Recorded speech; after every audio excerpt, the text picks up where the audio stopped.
Hello guys, in today's video I'm going to show you how to enable live meeting dashboard in Read AI. So let's begin. First, go to the official website app.read.ai. Once you have logged in successfully, go over here into your profile tab at the bottom, left click and choose account settings.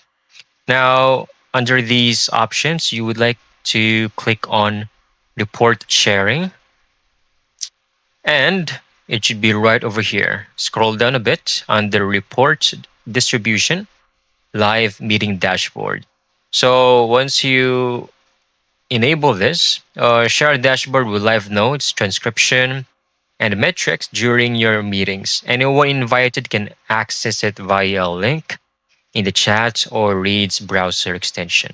So you can toggle this whenever you want and just make sure to refresh and you'll go. You're good to go.